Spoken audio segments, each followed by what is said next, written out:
Hermanos, muchas gracias a todos los que nos confiaron a sus hijos para ir al campamento. Se ve peor de lo que es, hermanos. El que se cayó era mi hijo, entonces si yo estoy dispuesto a dejar que mi hijo participe en eso, créanme que estoy también dispuesto a que participen los de ustedes, pero no, son 3 minutos nada más de un video que realmente dura como 8 minutos, más todo lo que hay de material de lo que fue el campamento este año. Gracias, hermanos, por sus oraciones. Gracias por a los hermanos que también aportaron algo para que otros pudieran ir, patrocinaron jóvenes que gracias a esos donativos pudieron estar ahí. Se tomaron decisiones importantes en este campamento que yo estoy seguro que tienen un valor y un peso eterno. Entonces, muchísimas gracias por dejar a los muchachos participar. Ya estamos planeando el campamento del año que entra. Entonces, pues gracias a Dios por la bendición de este tiempo. Pura gratitud en nuestro corazón. Hermanos, hoy quiero compartir con ustedes y hablar sobre este tema de la fe. Hoy nuestro pastor Manuel Amador está en otra iglesia, fue invitado, como ustedes saben. Él participa en este ministerio que se llama Lightshine o Familias de Acogimiento. No solamente participa como un embajador, porque él es el que anda predicando ahí en las diferentes iglesias hablando del ministerio, sino que él, junto con su familia, ellos mismos han sido familia de acogimiento ya por varios años, como otras familias de aquí de la iglesia. Entonces, antes de comenzar, ¿qué les parece si oramos poniendo este tiempo en las manos del Señor, pero también que Dios, orar porque el Señor use la vida de Meni donde Él esté y que más familias puedan sumarse a este, pues es un reto, este paso de fe y de obediencia, de abrir las puertas para recibir a estos niños y niñas que están en una situación de orfandad. Señor, gracias, Padre, gracias porque podemos estar juntos en tu nombre. Gracias, Padre, porque podemos gozarnos en la adoración. Podemos cantarte, Señor, de todo nuestro corazón. Gracias por los hermanos que estuvieron guiándonos y ministrándonos por medio de la alabanza. Sigue usando sus vidas. Gracias también, Padre, por estas imágenes que podemos ver del campamento. Recuerdo, Señor, de algo pues bien padre que pudimos vivir hace unos días. Pero también, Señor, quiero ahorita darte gracias porque podemos abrir juntos tu palabra y considerarla, meditar, Señor. Te pido que podamos tener una mente y un corazón abiertos a ti y que todo lo que ahorita hable, Señor, todas las ideas, los pensamientos que salgan de mi boca, que sean dirigidos y guiados por tu Santo Espíritu, Señor. Prepara el corazón de mis hermanos y también, Señor, de la misma manera te pido por Meni, que ahorita está compartiendo en esta iglesia, Señor, que igual él pueda ser de bendición, ser de luz y de ejemplo, Señor, para otras personas que también tienen en su corazón esta carga por los niños y niñas, Señor, que están allá afuera sin un hogar, Señor, sin papá y sin mamá. Gracias, Padre, porque tú tienes amor por estos niños y esta es una muestra de ello, Padre. Entonces ponemos esto en tus santas manos en nombre de Cristo Jesús. Amén. Ok. Ahí me pusieron el reloj. ¿Duré tanto tiempo orando? Bueno. Espero que todavía estén despiertos, hermanos. 26 minutos de su atención, ¿ok? Voy a tratar de hacer esto lo menos doloroso posible. Vamos a hablar de la fe y parecería algo irónico hablar en este lugar de la fe porque estoy seguro que cualquier persona allá afuera que nos viera entrar a este lugar daría por sentado que todos los que estamos aquí somos hombres y mujeres de fe. Estamos en una iglesia. ¿Qué más? ¿Qué otra razón podría haber por la que estamos ahí sentados? Pero es interesante cuando hablamos de la fe, cuando hablamos de dónde está depositada nuestra fe o simple y sencillamente qué es el concepto que nosotros tenemos de la fe. Es pensar en esas cosas lo que hoy me tiene aquí hablando de este tema. Porque yo encuentro en mi propia vida a veces estos extremos de considerar lo que es la fe y considero que ni uno de los dos puede ser correcto y a lo mejor si tú eres como yo y tú tienes años en este asunto de vivir por fe, pues estarás de acuerdo conmigo y quiero entrar en el tema así de lleno. Ok, muchas veces nosotros vemos la fe o pensamos que la fe tiene que estar basada en pruebas o más bien, no lo decimos de esa forma, pero nosotros no creemos en algo a menos que se pueda comprobar, medir, pesar. Muchas personas dicen que la fe es semejante a subirte a un avión. La fe se parece subirte a un avión porque cuando tú te subes a un avión, pues no sabes quién está adentro de la cabina, no sabes si la persona que está ahí es una persona muy experimentada, un piloto muy experimentado, si es alguien que apenas está aprendiendo o si la persona está en estado de ebriedad o no. ¿Se han escuchado casos de eso? Realmente no sabes lo que está pasando ahí adentro. Pero tú te subes y alguien dice como un acto de fe, te sientas en ese sillón, pones tu cinturón y esperas a que te lleven a tu destino. Pareciera como que eso es la fe, pero déjame decirte que eso realmente no es la fe. Porque tú te estás subiendo a un avión que no es la primera vez que vuela, no es el primer vuelo que se hace, ese avión seguramente ya ha volado antes. Te estás subiendo a un artefacto, una máquina que ya ha sido probada antes de poder subir personas, pasajeros en ese lugar. Estás confiando en que la persona, aunque tú no lo puedes ver, la persona que está del otro lado de la puerta sabe lo que está haciendo. Es más, el simple hecho de que tú ves sobrecargos en este lugar, personas que están trabajando ahí y ellos confiadamente se suben al avión, tú dices, bueno, si esa persona está ahí, no se ve nerviosa, se ve tranquilo, entonces pues yo también puedo estar tranquilo. Entonces eso no es fe, porque eso es una fe que está basado en cosas que ya están probadas. El avión ya está probado, el piloto ya está probado. Vámonos a viajar. Eso no es fe, eso es un extremo de la fe que se vive a través de las pruebas. Y luego encontramos, hablando de aviones, encontramos el otro extremo de la fe. ¿Cuántos compraron su boleto para el avión presidencial? ¿No? ¿Nadie? Pensé que eran varias las personas que querían tener este avión. Bueno, yo tampoco compré. Yo sí tenía la esperanza de ganármelo, pero no compré el boleto, entonces no me lo gané. Hace mucho escuché una historia, seguramente tú lo has escuchado antes, de este hombre que estaba orando a Dios que le ayudara a ganar la lotería. Señor, ayúdame a ganarme el premio mayor. Y oraba y pasaba un año y no se lo ganaba, pasaba otro año y no se lo ganaba. Después se hizo más espiritual este hombre y dijo, Señor, si tú me permites ganarme la lotería, yo te prometo que voy a dar el 10% de lo que gane para los pobres y para los huérfanos y los desamparados. Y pasó otro año y este hombre no se ganaba la lotería. Así pasó el tiempo hasta que este hombre murió, llegó a la presencia de Dios y lo primero que hizo fue reclamarle a Dios, Dios, te pedí por años que me ayudaras a ganar la lotería y nunca me la gané. ¿Y qué le respondió Dios? Nunca compraste el boleto. Nunca compraste el boleto. Y a veces nuestra fe se va a este extremo donde nosotros somos optimistas y confundimos el ser optimistas con ser hombres y mujeres de fe. Espero que mañana llueva.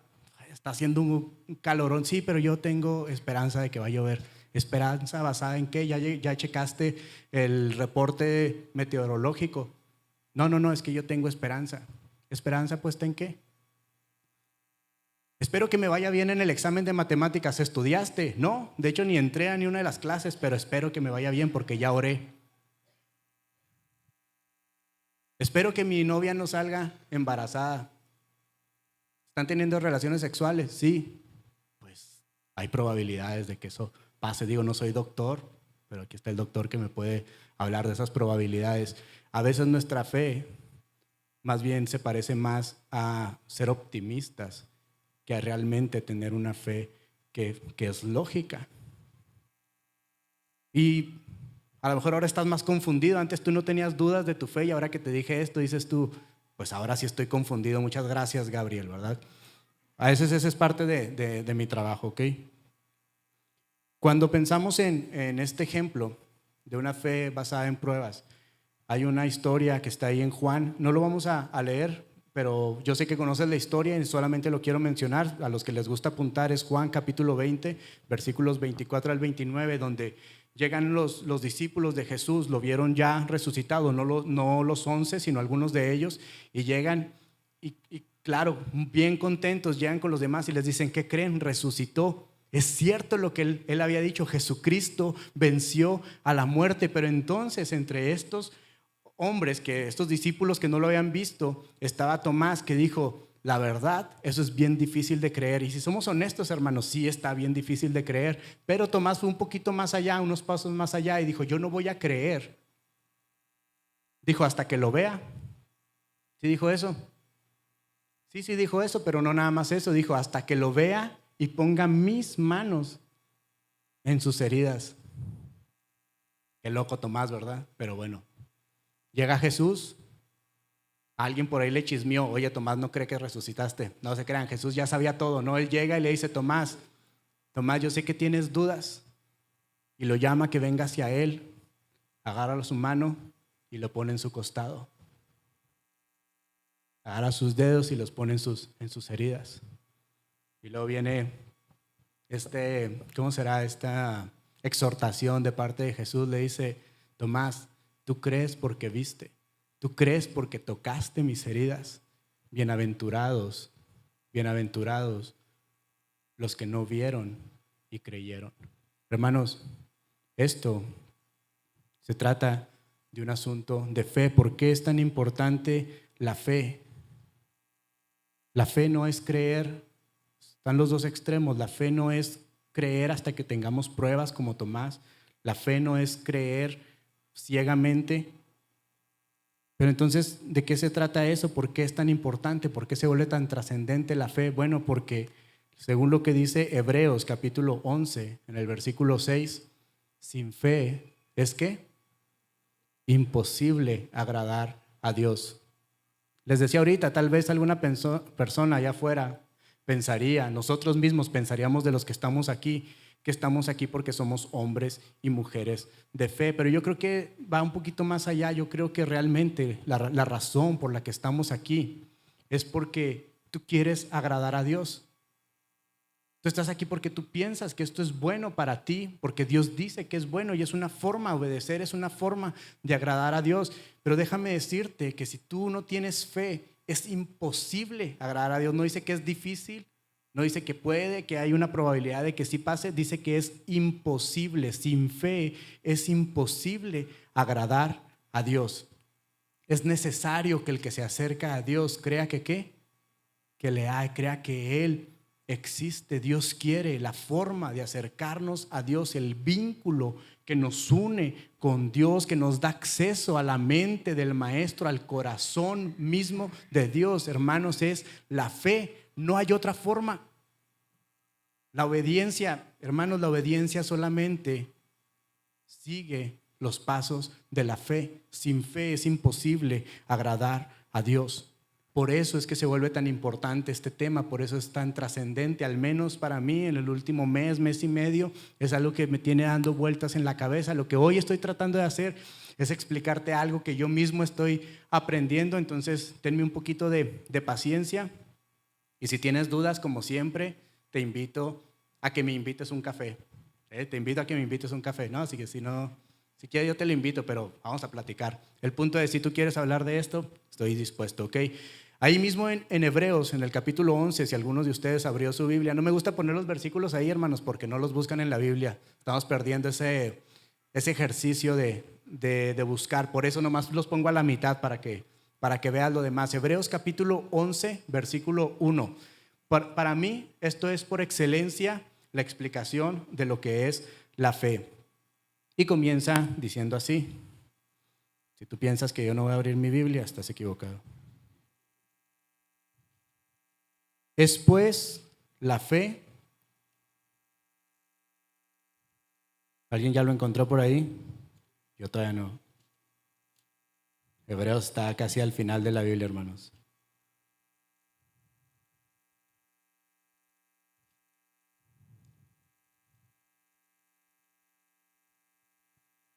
Dice en la Reina Valera contemporánea, ahora bien, tener fe es estar seguro de lo que se espera. Está en dos partes, hermano. Primero, Dice en otras versiones, es la certeza de lo que se espera. Pudiéramos, como decíamos ahorita, pensar en este extremo de tener una fe que es optimista, o una fe que está esperando pruebas, señales y milagros, como a veces le decían a Jesús, haz pruebas para creer que tú eres Dios. Y a veces así es como nosotros queremos relacionarlos con Él, pero la fe, hermanos, lo que dice es que la fe es tener la certeza de lo que se espera. Muchas personas piensan que, de hecho, cuando me puse a buscar la definición de la fe en Google, en Wikipedia, no manejo esas, hubiera sido interesante buscar en esas aplicaciones de inteligencia artificial, pero te animo a que lo hagas para que veas la gente afuera qué es la definición que le da por fe. Y claro, como era de esperarse, me topé con esta frase que decía, la fe es creer en cosas que no pueden probarse.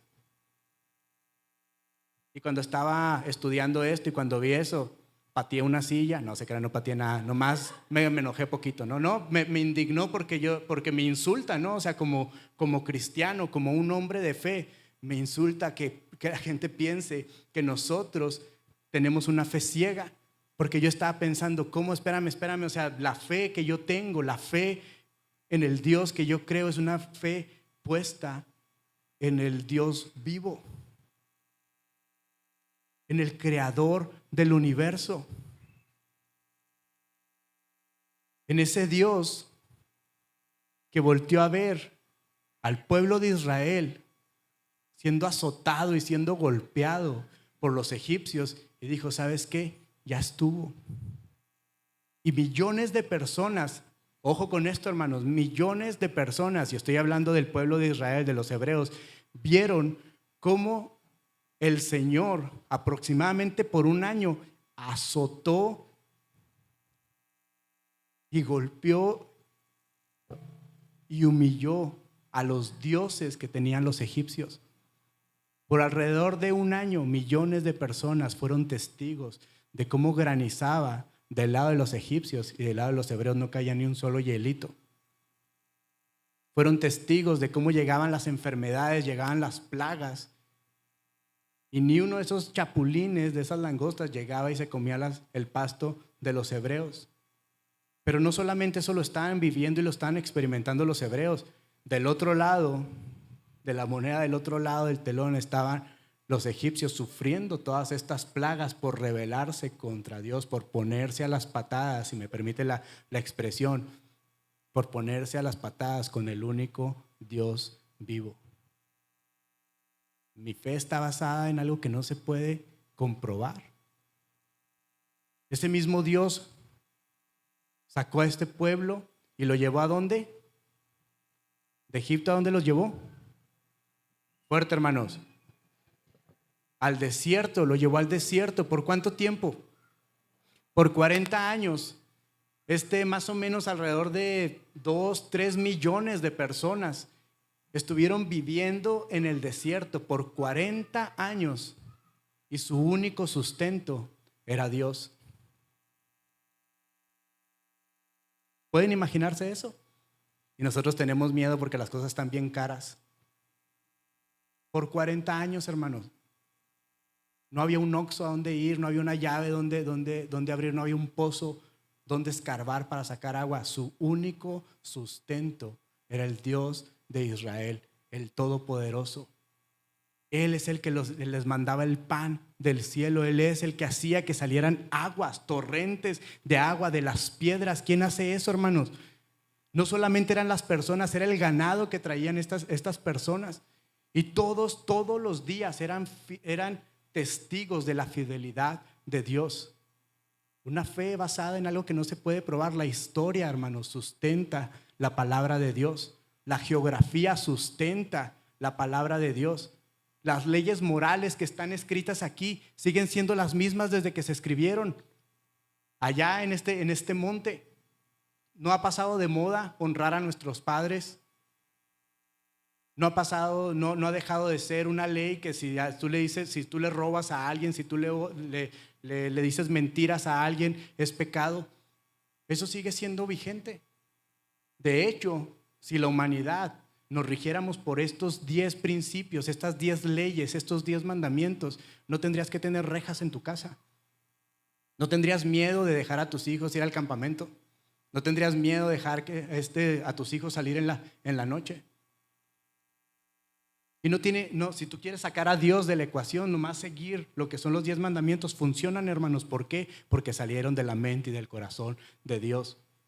Pruebas, podría durar el resto del tiempo que me queda hablando de pruebas. Nuestra fe, mi fe, no está basada en algo que no se puede sustentar. Pero aquí es donde está entonces ese balance entre tener una fe, que es una certeza de estar convencido de que Dios existe, de que los principios de Dios aplican en todo tiempo a todas personas, en todo lugar, que Él es el que sustenta nuestras vidas, Él es el que sustenta nuestro futuro. Estamos completos en Él. Y por otro lado, y aquí es donde siento que a veces topamos un poco, es esta parte de la convicción, una convicción de lo que no se ve. Y por esto es que las personas piensan que nuestra fe es ciega, y a veces alguien te dice, no es que tú tienes que creerle a Dios ciegamente. No, hasta cierto punto no. Déjame ponerlo de la siguiente manera y espero que esto ilustre lo que quiero decir. Todo lo que nosotros conocemos de Dios al principio es porque lo hemos visto, lo hemos leído en su palabra, y es un fiel testimonio de que Dios es el Dios de Israel.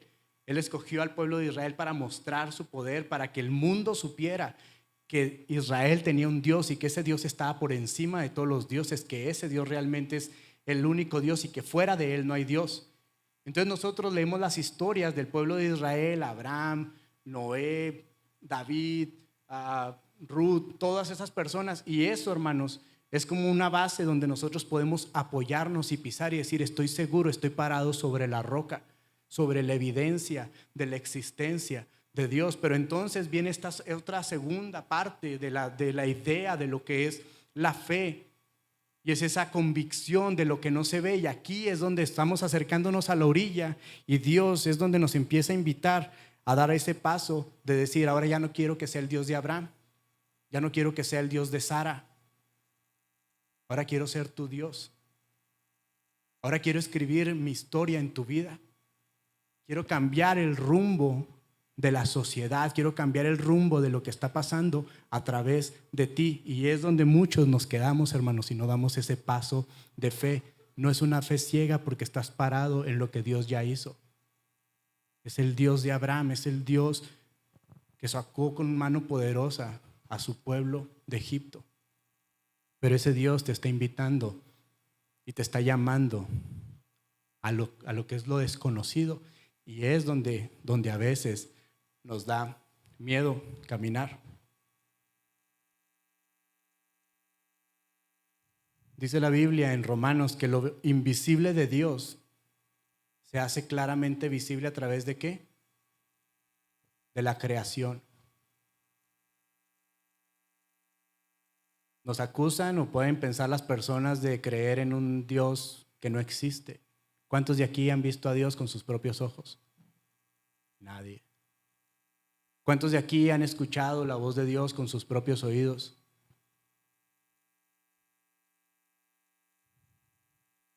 Aún así, creemos firmemente que Dios existe. Estamos convencidos, tenemos una convicción de que Dios existe, aunque no lo podemos ver, porque estamos parados en su creación, porque Dios todos los días pinta el cielo de una forma diferente para que nos podamos gozar en Él. Porque si hoy tú y yo podemos respirar y podemos llegar aquí por nuestro propio pie, es por su gracia, por su misericordia. Somos el objeto de su amor. Y aunque no podemos ver, el amor no tiene forma, no tiene peso, no lo puedes medir, no lo puedes dibujar, pero lo puedes sentir. ¿Y quién te puede decir que lo que tú has sentido, la relación que tú has tenido con Dios no es real? Lo visible de Dios, su eterno poder y su deidad se hacen claramente visibles en la creación. Es demasiado perfecto. Es más, déjame decirte, se necesita más fe para creer que todo eso allá afuera fue creado de la nada que creer que Dios lo hizo, que hay una mente detrás de eso. Se necesita más fe para creer eso. Es demasiado perfecto, está milimétricamente trazado, milimétricamente planeado, igual que tú. Entonces, hermanos, ¿qué tiene que ver esto para aterrizarlo y que sea algo práctico en tu vida? Déjame animarte a pensar en esto, porque ese Dios tan grande, ese Dios tan poderoso, es un Dios personal. Quiere empezar ese camino contigo, esa relación, pero decíamos ahorita, para poder tener una relación con Dios, para poder entender la mente de Dios, conocer su corazón, es por medio del vínculo ¿de qué? Ponle la primera diapositiva otra vez, vamos desde el principio. De la fe, hermanos. Amén, sí, cierto, sí, aleluya. Están pasmados, ¿verdad? Ok, está bien. Se quedaron pensando en lo del boleto del avión, ¿verdad? Ya, quién sabe dónde quedó el avión, hermanos. Ok. 4 minutos de tu atención, estamos terminando, hermanos. Romanos 4, versículo 17.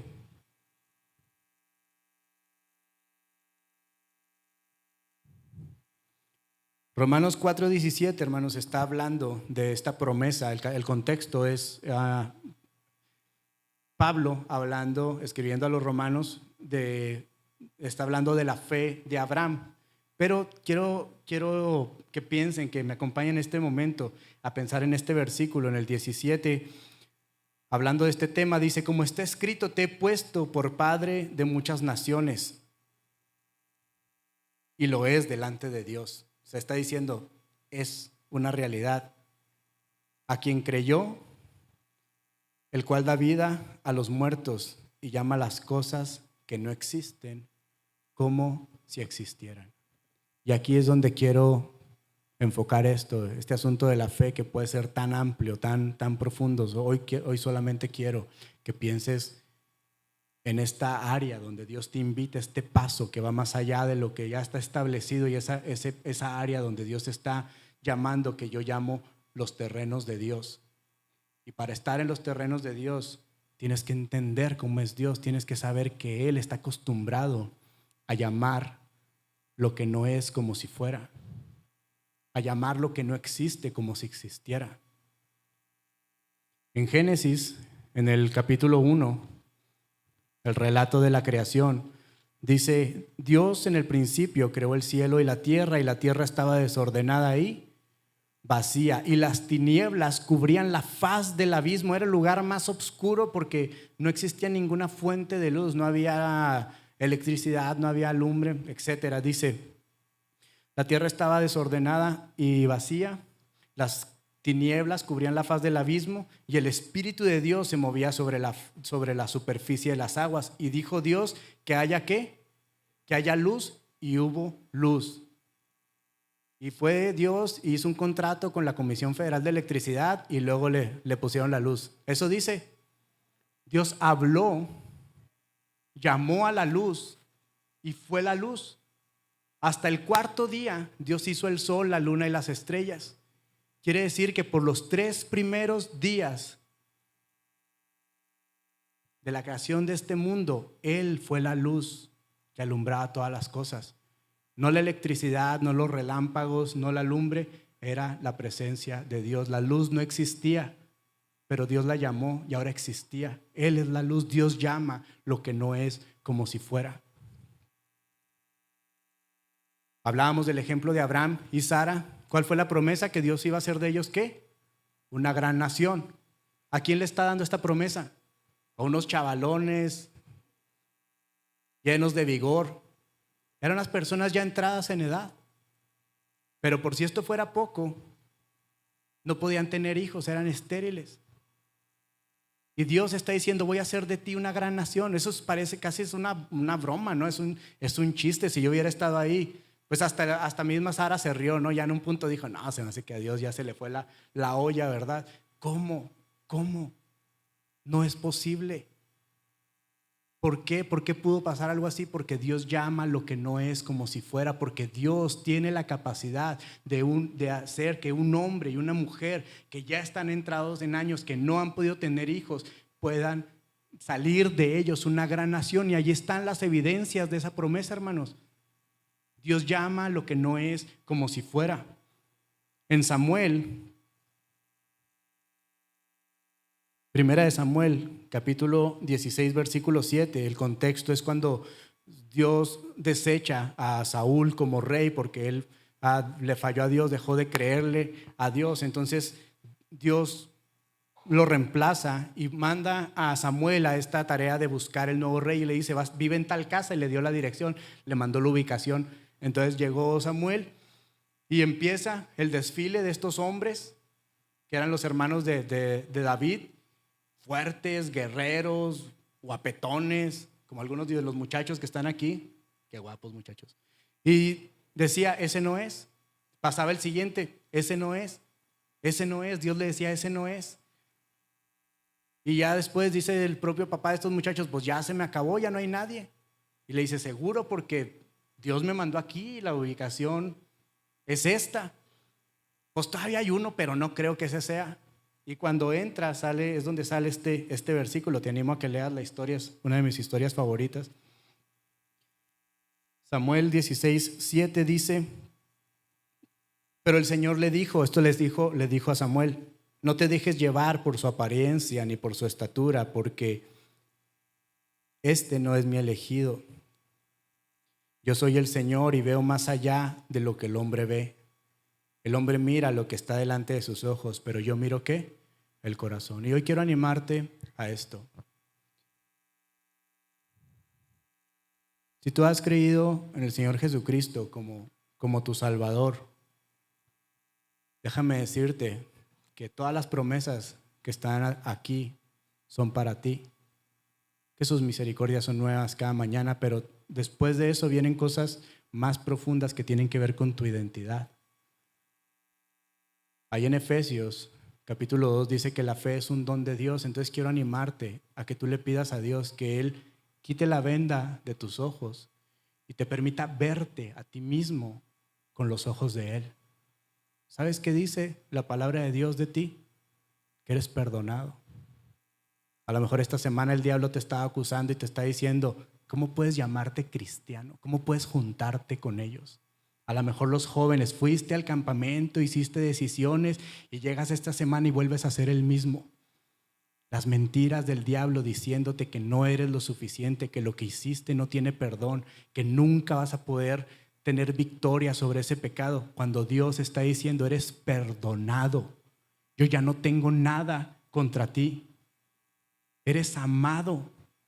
Eres perfecto en el amado. Para lo que Dios respecta, estás sentado en los lugares celestiales juntamente con Él. Él ya te ve ahí, Él ya ve el producto terminado, Él ya ve la victoria. Cuando nosotros seguimos luchando, cuando nosotros seguimos batallando en nuestros pensamientos, Él dice, tú eres justo porque yo digo que eres justo. Eres santo porque yo digo que eres santo. Yo te santifiqué para mí mismo. ¿Y quién somos nosotros para decirle a Dios que no? Si Él una y otra vez nos ha demostrado que Él es Dios, que nada se puede salir de su control. Y si Él dice que eres perfecto, eres perfecto. Si Él dice que estás completo, hermano, déjame decirte, no te falta nada. Si Él dice que Él es suficiente para cada situación, hermano, no importa lo que estés viviendo, no importa lo que digan las noticias, no importa que el mundo se siga yendo a donde se está yendo. Nuestro Dios sigue teniendo el control y nuestras vidas, tu vida y mi vida están en el hueco de su mano. Porque Él llama lo que no es como si fuera. Y cuando tú te ves en el espejo y sigues viendo la misma persona, y cuando tú te enfocas en tus errores más que en las victorias que la victoria que Dios tuvo en la cruz, Dios sigue viendo el potencial que hay en ti. Dios sigue viendo esa mezcla de tu persona con Cristo. Y nadie puede cambiar eso, ni la muerte, ni la vida, ni lo alto, ni lo profundo nos pueden separar del amor de Dios. Vamos a ponernos de pie, hermanos. Quiero hacer nada más una invitación. Hermanos, si tú llegaste aquí cargado, creyendo algunas de estas mentiras del enemigo, déjame decirte que Dios dice algo diferente de ti. Y solamente vas a poder apropiarte de esas verdades si tú le crees a Dios. Es por medio de la fe. Es un proceso, hermanos. La fe de Abraham no era perfecta, aunque él llegó a ser el padre de la fe. La fe de David no fue perfecta. Pero Dios sí es perfecto. Y el que es perfecto está diciendo y te está llamando, te está diciendo, tú eres mi hijo. Y si tú estás aquí y no tienes la experiencia, no has tenido oportunidad de conocer a Jesucristo como tu Señor, déjame decirte que hoy es el día de salvación. Pídele a Dios que abra tu entendimiento y que te dé fe para creer eso, que te dé fe para conectar con Él. Si tú no sabes cómo hacer esto, si tú no sabes cómo orar y pedirle a Dios que te dé fe, pídele a alguien que te ayude, a la persona que te invitó aquí o a alguno de los pastores o a la persona que está enseguida de ti. Que no nos vayamos hoy sin pensar en esto. Dios llama lo que no es como si fuera. Señor, gracias.